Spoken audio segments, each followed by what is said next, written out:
बिस्मिल्लाहिर्रहमानिर्रहीम। आज जिस हम टॉपिक की बात करें बेसिकली वो है RMU। RMU से मुराद है रिंग मेन यूनिट।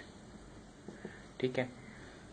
अब ये होता ये है कि जो पावर प्लांट्स होते हैं या इंडस्ट्रीज होती हैं बड़ी, उनके डिस्ट्रीब्यूशन का जो सिस्टम होता है ना, इलेक्ट्रिकल डिस्ट्रीब्यूशन सिस्टम, वो मेनली RMU होता है। अब वो होता कैसे है, RMU के बारे में आज थोड़ी सी हम बात करेंगे।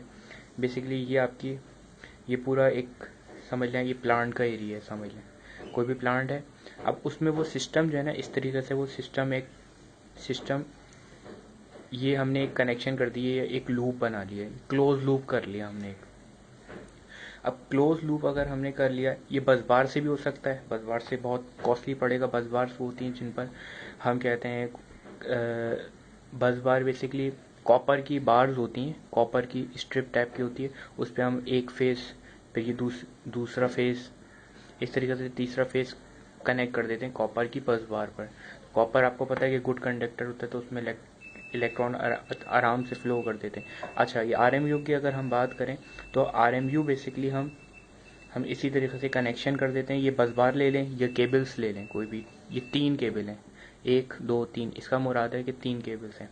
अब इसमें हम क्या करते हैं, एक ट्रांसफार्मर यहाँ लगा देते हैं, एक ट्रांसफार्मर हम यहाँ लगा देते हैं। ये डिस्ट्रीब्यूशन है सब बेसिकली ना, ये डिस्ट्रीब्यूशन है, डिस्ट्रीब्यूशन ट्रांसफार्मर है।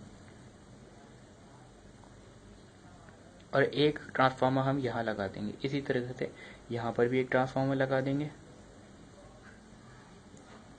और फिर इसमें ये 11 kV चल रही होगी, ये पूरे 11 kV चल रही होगी। अब यहाँ पर हम 400 वोल्ट भी ले सकते हैं और 200 भी ले सकते हैं। वो हमारी रिक्वायरमेंट के ऊपर है कि हमें कितना चाहिए बेसिकली।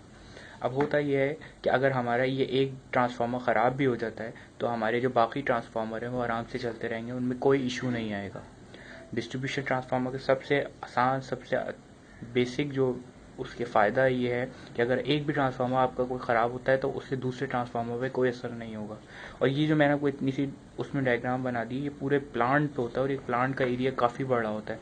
अब उसमें हमें बेसिकली RMU की कब ज़रूरत पड़ती है, डिस्ट्रीब्यूशन ट्रांसफार्मर की डिस्ट्रीब्यूशन में कब ज़रूरत पड़ती है, जब प्लांट कमिश्निंग फेज में होता है। कमिश्निंग फेज में सबसे पहले RMU बनाया जाता है, ताकि क्योंकि लाइटनिंग की ज़रूरत पड़ती है, वेल्डिंग की ज़रूरत पड़ती है, इस तरीके से और जितने भी प्लांट से रिलेटिव जो जितने भी इलेक्ट्रिकल इक्विपमेंट, इलेक्ट्रिकल सप्लाई की ज़रूरत होती है, तो हम पहले डिस्ट्रीब्यूशन ट्रांसफार्मर के लिए RMU बिछाते हैं। RMU बिछाने से हमारे पास क्या होता है कि हम सप्लाई दे सकते हैं। सप्लाई देंगे तो ज़ाहिर बात है और काम हो गए, वेल्डिंग से रिलेटेड और जो भी डिफरेंट इलेक्ट्रिकल तरीके हैं, तो ये काम होता है। तो ये RMU का बेसिक कॉन्सेप्ट था। उम्मीद है थोड़ा समझ में आया होगा। Thank you.